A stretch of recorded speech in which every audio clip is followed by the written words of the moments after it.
ಸಾಯಂಕಾಲದೊಳಗಡೆ ಮಗು ಮನೇಲಿ ಇಲ್ಲದೆ ಹೋದ್ರೆ ಸುಮ್ಮನೆ ದೊಡ್ಡ ರಾದ್ದಂತ ಮಾಡಿಬಿಡ್ತಾಳೆ ಅಷ್ಟೇ. ಯಾರಾದ್ರೂ ಅವಳಿಗೆ ಅಪಾಯ ಮಾಡೋದ್ರಲ್ಲಿದ್ದಿದ್ರೆ ನನ್ಗದ್ ಮೊದಲೇ ಗೊತ್ತಾಗ್ತಿತ್ತು. ನನಗಂತ ಸೂಚನೆ ಯಾವುದು ಬಂದಿಲ್ಲ ಅಂದಮೇಲೆ ಮಗು ಎಲ್ಲೋ ಒಂದ್ ಕಡೆ ಕ್ಷೇಮವಾಗೇ ಇದೆ ಅಂತ ಅನ್ಸುತ್ತೆ ಯಜಮಾನ್ರೆ. ಮಗು ಸೇಫ್ ಆಗಿದ್ರೆ ಸಾಕು. ಅಷ್ಟರಲ್ಲಿ ಅದ್ರ ಜಾಗನ ನಾವು ಕಂಡುಹಿಡಿಬಹುದು. ನಿಮ್ಮಣ್ಣ ಇನ್ಸ್ಪೆಕ್ಟರ್ ಚಂದ್ರ. ಫೋನ್ ಮಾಡಬೇಡಿ. ಯಾಕೆ ನೇನಿ? ಪೊಲೀಸ್ ಕೇಸ್ ಆಗ್ಬಾರ್ದು. ಆಸ್ತಿಗೆ ಸಂಬಂಧಪಟ್ಟ ವಿಷಯದಲ್ಲಿ ನಾನು ನಿರ್ಧಾರಕ್ಕೆ ಬರಬೇಕು ಅಂದ್ಕೊಂಡಿದ್ದೀನಿ. ಈಗ ಪೊಲೀಸವ್ರು ಬಂದರೆ ನಾನು ಅನ್ಕೊಂಡಿದ್ದ ಕೆಲಸ ಕಷ್ಟ ಆಗ್ಬೋದು. ಏನು ಮಾಡೋಣ ಅಂತೀಯ ನೇನಿ? ಸ್ವಾಮೀಜಿನ ಮನೆಗೆ ಕರ್ಸೋಣ. ಮನೇಲಿಲ್ದಿರೋ ಹಸುಗೂಸು ಎಲ್ಲಿದೆ ಅಂತ ಅಂಜನ ಹಾಕಿ ಅವ್ರು ಹೇಳ್ಬೋದೇನೋ.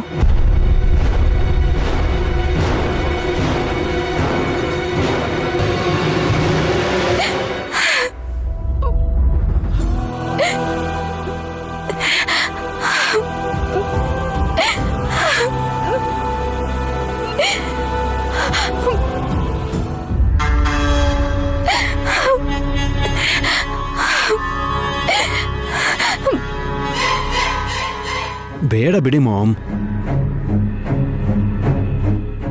ಹಾಗಂದ್ರೆ ಹೇಗೋ? ಸುಮನ ಪಾಪ ಅಳ್ತಾ ಇರ್ತಾಳೆ. ಸಮಾಧಾನ ಮಾಡದೆ ಸುಮ್ನಿದ್ರೆ ಮಾನಸಿಕವಾಗಿ ಕುಗ್ಗು ಹೋಗಲ್ವಾ ಹೇಳು? ಸರಿ, ನಿಮ್ಮಿಷ್ಟ. ಅವಳ ದುಃಖನ ದೂರ ಮಾಡೋದು ಮುಖ್ಯ. ನಡಿ.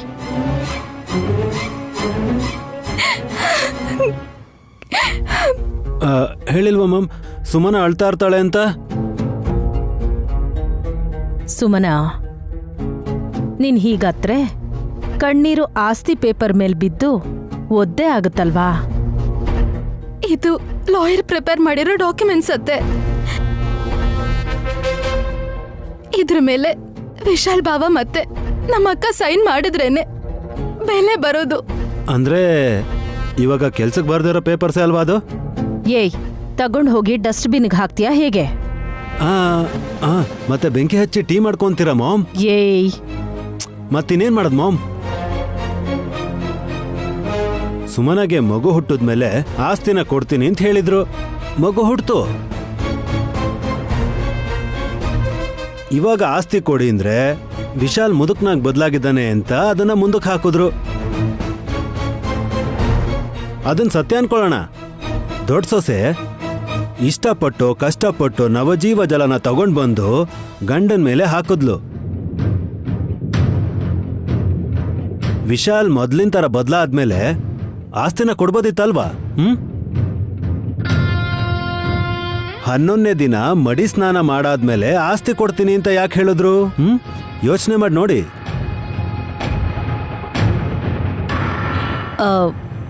ನೀನ್ ಹೇಳೋದ್ ನೋಡಿದ್ರೆ ಇದೆಲ್ಲ ನಯನಿ ಪ್ಲಾನೆ ಅಂತ ಅನ್ನಿಸ್ತಾ ಇದೆ ಕಣೋ. ನಮ್ಮ ಅಕ್ಕ ಏನ್ ಪ್ಲಾನ್ ಮಾಡಿದಾಳತ್ತೆ? ಅವಳಿ ಮಕ್ಕಳನ್ನ ಹೆತ್ತಾಗ ದೊಡ್ಡ ಮಗು ಕಾಣೆ ಆಗೋಯ್ತು. ಇನ್ನು ಆ ಮಗು ಸಿಕ್ಕಿಲ್ಲ. 2ನೇ ಮಗು ಗಾನವಿನ ವಿಕ್ರಾಂತ್ ನಿನ್ ಕೈಗೆ ತಂದೊಪ್ಪಿಸ್ದ. 4 ತಿಂಗಳು ಮಗುನ್ ಕಳ್ಕೊಂಡಿದ್ದ ತಾಯಿ ತರ ಒದ್ದಾಡಿದ್ ನಯನಿ ನೀನ್ ಕೂಡ ಆ ನರಕನ ಅನುಭವಿಸ್ಲಿ ಅಂತ ನಿನ್ ಮಗುನ ದೂರ ಮಾಡಿರ್ಬಹುದೋ ಏನೋ ಅಂತ. ಅಂದ್ರೆ ಅದು ನಮ್ ಡೌಟ್ ಅಷ್ಟೇನೆ. ಅಷ್ಟೇ. ಸುಮನ, ಇದೇ ನಿಜ ಅನ್ಕೊಂಡು ನಿಮ್ಮಕ್ಕನ್ ಜೊತೆ ಗಲಾಟೆ ಮಾಡ್ಬೇಡ. 100% ನಿಜ ಅತ್ತೆ. ಯಾಕೆ ಅಂದ್ರೆ ನೀವ್ ಹೇಳಿದ ಹಾಗೆ ಆಸ್ತಿ ಕೊಡಕ್ಕೆ ಮುಹೂರ್ತ ಯಾಕೆ ಬೇಕು? ಅಷ್ಟು ಸಾಲದಂತ ನನ್ ಮಗಳು ಹೊರಗೆಲ್ಲೂ ಕಳೆದು ಹೋಗಿಲ್ಲ. ನಿನ್ನೆ ರಾತ್ರಿನ ಅವಳನ್ನ ಎತ್ಕೊಂಡು ಹೋದ್ರು. ಕರೆಕ್ಟಾಗಿ ಹೇಳ್ದೆ. ಇವಾಗ ಮಗುನ ಪಕ್ಕದಲ್ಲಿ ಮಲಗಿಸ್ಕೊಂಡು ನಿದ್ರೆ ಮಾಡೋ ಅಭ್ಯಾಸನೇ ಇಲ್ಲ.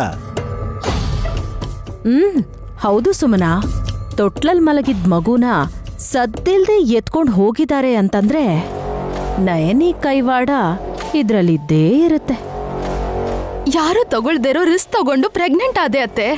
ಸ್ವಲ್ಪ ವ್ಯತ್ಯಾಸ ಆದ್ರೂ ನಾನ್ ಸತ್ತೇ ಹೋಗ್ತಿದ್ದೆ. ಹೌದು ಪಾಪ, ನಿಮ್ಮಕ್ಕಂತರ ನೀನ್ ಕೂಡ ಕೋಟ್ಯಾಧಿಪತಿ ತರ ಜೀವನ ಮಾಡ್ಬೇಕು ಅಂತ ಅನ್ಕೊಂಡಿದ್ದೆ. ನಮ್ಮ ಅಕ್ಕನ ಹಾಗ ಇರೋದ್ರಲ್ಲೇ ಅಡ್ಜಸ್ಟ್ ಮಾಡ್ಕೊಳ್ಳೋ ಅವಳ ತರ ನಾನ್ ಯಾಕಿರ್ಲಿ ಅತ್ತೆ? 3 ಹೊತ್ತು 3 ಸೀರೆಗಳನ್ನ ಬದಲಾಯಿಸಿದ್ದೆ, ಮ್ಯಾಚಿಂಗ್ ಒಡವೆಗಳು ಹಾಕ್ತಿದ್ದೆ. ಅಂದ್ರೆ ಓ ಮಿನಿಮಮ್ 1 ಕೋಟಿ ರೂಪಾಯಿ ಕಾರಲ್ಲೇ ತಿರ್ಗಾಡ್ತಾ ಇದೀಯಾ?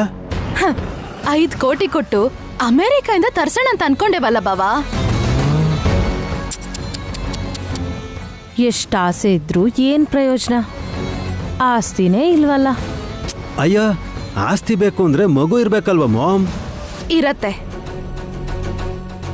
ಸಂಜೆ 6 ಗಂಟೆ ಅಷ್ಟರಲ್ಲಿ ನನ್ ಮಗು ಈ ಮನೇಲೇನಾದ್ರೂ ಇಲ್ಲ ಅಂದ್ರೆ ನಮ್ಮ ಅಕ್ಕಂಗೊಂದ್ ಗತಿ ಕಾಣಿಸ್ತೀನಿ. ಈ ಮಾತ್ ಮೇಲೆ ನಿಲ್ಲು ಸುಮನಾ. ಹ ನೀನ್ ನಡಿಯೋ.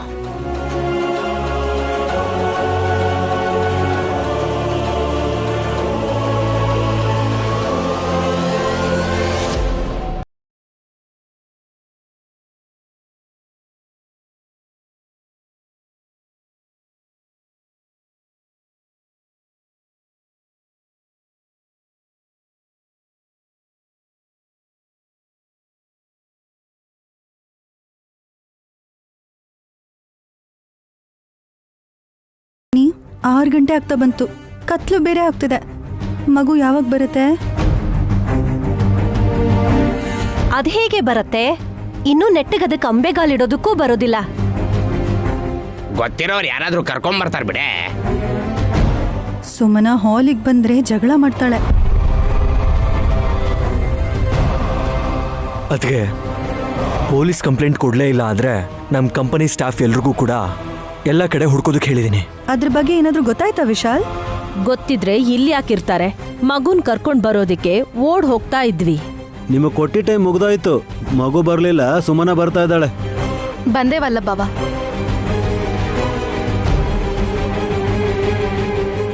ಸುಮ್ಮಿ, ನಾಯಿ ಕಳ್ದು ಹೋದ್ರೇನೆ ಈ ಸಿಟಿಲಿ ಅದನ್ನ ಹುಡ್ಕೋದಿಕ್ಕೆ ಕನಿಷ್ಠ 2 ದಿನನಾದ್ರೂ ಬೇಕಾಗತ್ತೆ.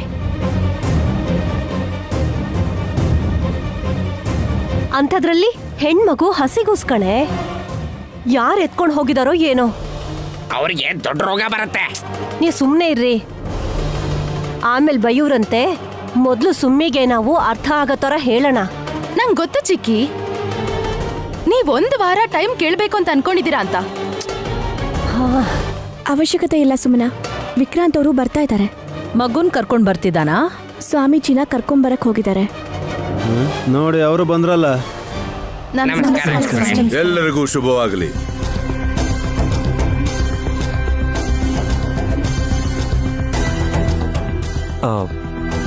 ಸುಮನ ಮಗಳು ಕಾಣದೇ ಇರೋದು ಒಳ್ಳೇದು ಹೇಗಾಗುತ್ತೆ ಸ್ವಾಮೀಜಿ? ಇಂಥ ಘಟನೆಗಳು ಸಂಭವಿಸಿದಾಗ ಎಲ್ರಿಗೂ ಸಂತೋಷನೇ ಅಲ್ವಾ ವಿಶಾಲ?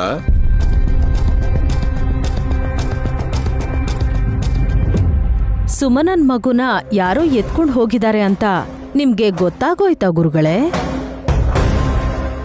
ಅಯ್ಯ, ಹಾಗೆ ಹೇಳ್ಬೇಡಿ ಮಾಮ್. ಪಟ್ಟಂತ ಅವ್ರೇನಾದ್ರೂ ಹೆಸರು ಹೇಳ್ಬಿಟ್ರೆ ಅವಾಗ ಏನ್ ಮಾಡ್ತೀರಾ? ಅಪ್ಪಿ ತಪ್ಪಿ ಆ ಕೆಲಸ ಮಾಡಿರೋದು ನೀವೇನಾ?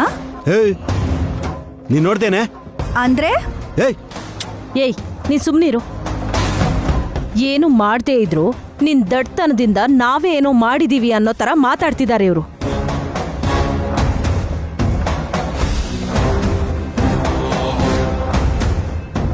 ಗುರುಗಳು ಬಂದಿರೋದು ಮಗು ಎಲ್ಲಿದೆ ಅಂತ ಹೇಳೋದಕ್ಕೇನೆ. ಎಲ್ಲಿದೆ ಅಂತ ಹೇಳೋದು ಅಷ್ಟೇ ಅಲ್ಲ, ಯಾರು ತಗೊಂಡು ಹೋಗಿದ್ದು ಅಂತಾನೂ ಹೇಳ್ಬೇಕು. ಆಗ ಅವ್ರ ಉದ್ದೇಶ ಏನು ಅಂತ ಗೊತ್ತಾಗತ್ತೆ.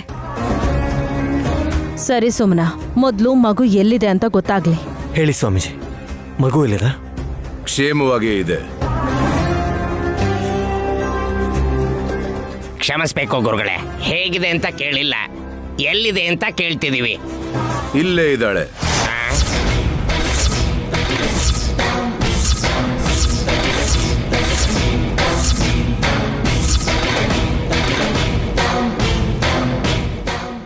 ಇಲ್ಲಿ ಅಂದ್ರೆ ಈ ಮನೇಲೇ ಇದೆಯಾ ಸ್ವಾಮೀಜಿ?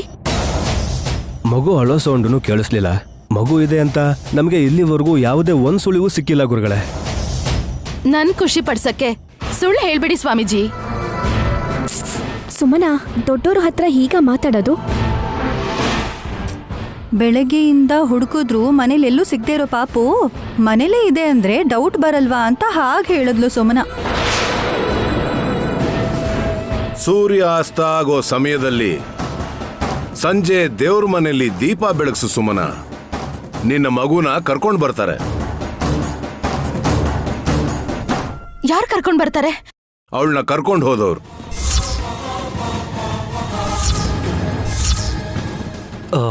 ಅವ್ರು ಯಾರು ಸ್ವಾಮೀಜಿ?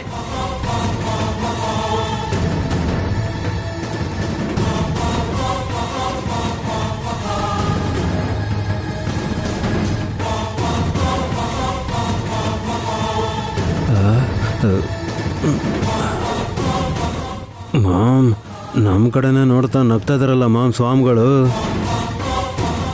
ಯಾರು ಅಂತ ಕೇಳಿದ್ರೆ ಉತ್ತರ ಕೊಡದೆ ಅತ್ತೆ ಮತ್ತೆ ಭಾವನ್ ಮುಖ ನೋಡಿ ನೀವ್ ನಗ್ತಾ ಇದ್ದೀರಾ ಅಂದ್ರೆ ಇವರಿಬ್ಬರ ಮುಖ ನೋಡ್ತಿದ್ದಾರೆ ಅಂದ್ರೆ ಗೊತ್ತಾಗ್ತಿಲ್ವಾ? ಆದ್ರೂ ಏನು ಗೊತ್ತಿಲ್ಲ ಅನ್ನೋ ಹಾಗೆ ಪಾಪದವ್ರ ತರ ನಿಂತಿದ್ದಾರೆ.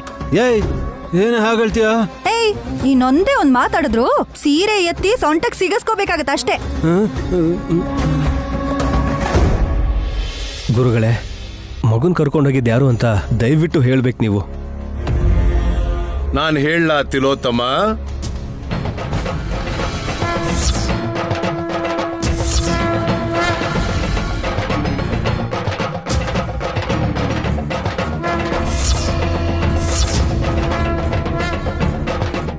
ನೀವು ಹೇಳಿ ಗುರುಗಳೇ.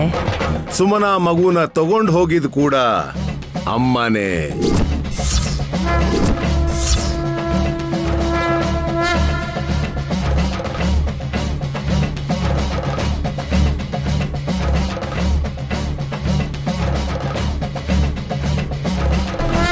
ಅಮ್ಮನಾ? ಹೌದು. ಯಾವ ಅಮ್ಮ ಸ್ವಾಮೀಜಿ? ದೊಡ್ಡ ಬೊಟ್ಟಮ್ಮ.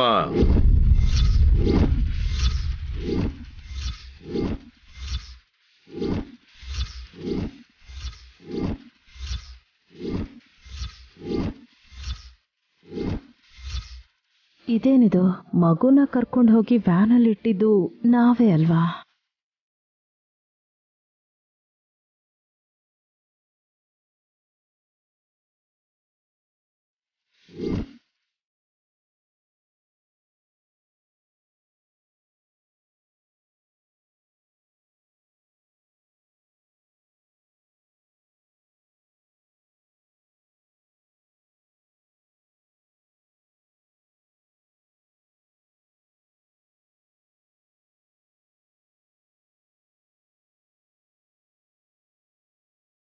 ಪುಟ್ಟಿ, ನಾನು ಬಂದಿದ್ದು ನಿನ್ಗೋಸ್ಕರನೇ. ನಿನ್ ತಂದೆ ಹತ್ರ ಕರ್ಕೊಂಡು ಹೋಗ್ತೀನಿ, ಬರ್ತೀಯಾ? ಬಾಮ್ಮ ಹೋಗೋಣ.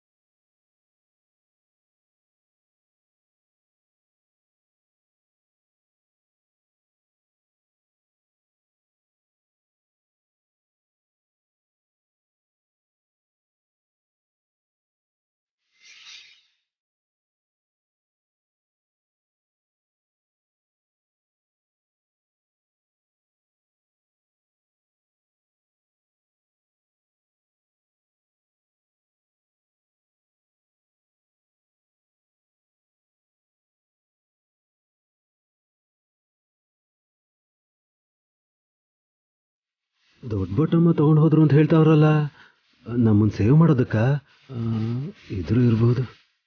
ಗುರುಗಳೇ, ದೊಡ್ಡ ಬೊಟ್ಟಮ್ಮ ನಮಗ್ ಕಾಣಿಸೋದಿಲ್ಲ. ಮುಂಚೆ ಆದ್ರೆ ಕಾಣಿಸ್ತಾ ಇದ್ಲು. ವಿಷ ಪ್ರಯೋಗ ಆಗಿ ಮಾನವ ರೂಪ ಕಳ್ಕೊಂಡ್ಮೇಲೆ ದೊಡ್ಡ ಬೊಟ್ಟಮ್ಮ ನೈನಿ ಮತ್ತೆ ಸುಮ್ಮಿಗ್ ಮಾತ್ರ ಕಾಣಿಸ್ತಾರೆ. ಇಲ್ಲಾಂದ್ರೆ ಹಾವಿನ ರೂಪದಲ್ಲಿ ನಮ್ಗೆಲ್ಲ ಕಾಣಿಸ್ಕೋತಾಳ ಸ್ವಾಮಿ.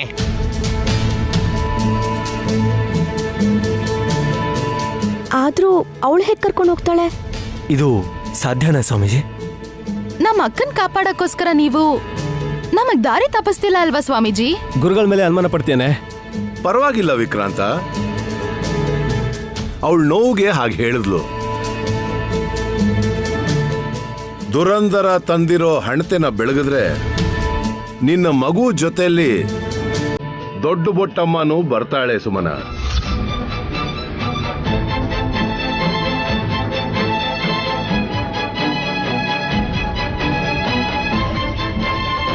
ಸುಮನ, ಮೊದ್ಲ ಕೆಲಸ ಮಾಡು. ಬೇಗ ಮಾಡು, ಮ್ಯಾಚ್ ಬಾಕ್ಸ್ ತಗೊಂಡು ದೀಪನ ಹಚ್ಚು.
ಎರಡು ಹಾವು ಬಂದಿದೆ.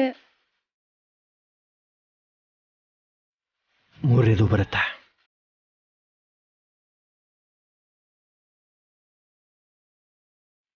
ಅಯ್ಯೋ, ಚಿಕ್ಕ ಹಾವು.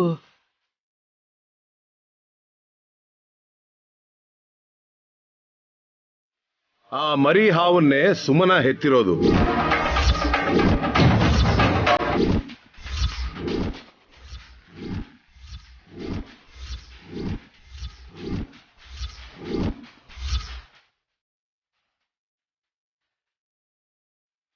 ನಾನು ಲಂಡನ್ಗೆ ಹೋಗ್ತೀನಿ. ಲೈಟ್ ಹೌಸ್ ಮನೆಗೆ 3 ಹಾವು ಬಂದಿದೆ, ನಾನಿರಲ್ಲ.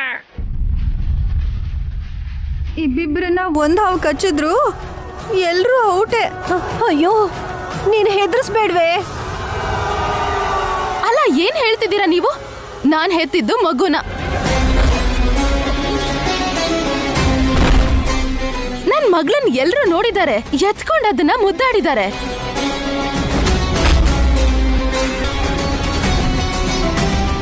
ರಾತ್ರಿ ದೊಡ್ಡ ಬೊಟ್ಟಮ್ಮ ಎತ್ಕೊಂಡ್ ಹೋದ್ಲು ಅಂತ ಹೇಳಿ ಮರಿ ಹಾವನ್ ತೋರಿಸಿ ಅದೇ ನನ್ ಮಗು ಅಂದ್ರೆ ನಂಬಕ್ಕೆ ನಾನೇನ್ ಹುಚ್ಚಿನ?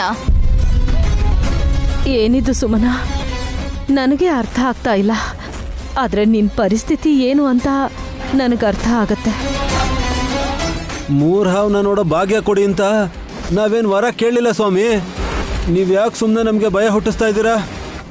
ಹಾಗಾದ್ರೆ ಒಂದು ಹಾವು ತನ್ನ ರೂಪ ಬದಲಾಯಿಸಿ ನಯನಿ ಮತ್ತೆ ಸುಮನಿಗೆ ಮಾತ್ರ ಅಲ್ಲದೆ ಈ ಸಲ ನಿಮ್ಮೆಲ್ಲರ ಕಣ್ಣಿಗೂ ಕಾಣೋ ತರ ದೊಡ್ಡ ಬೊಟ್ಟಮ್ಮನ್ನ ಭೌತಿಕ ರೂಪದಲ್ಲಿ ಕಾಣೋ ತರ ನಾನ್ ಮಾಡ್ತೀನಿ.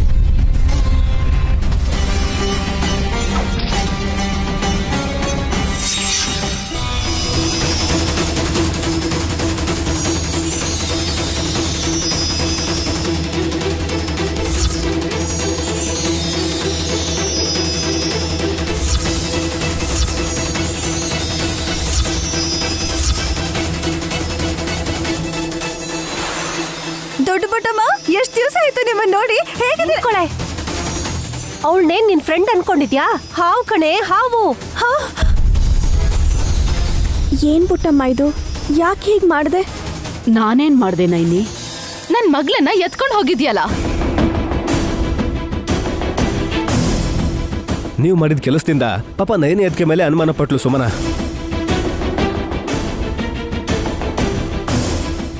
ಆ ಯೋಚನೆ ಬರ್ದೇ ಇರೋ ಅಂತ ನಿನ್ನೂ ಅಂದ್ಲಲ್ಲೋ.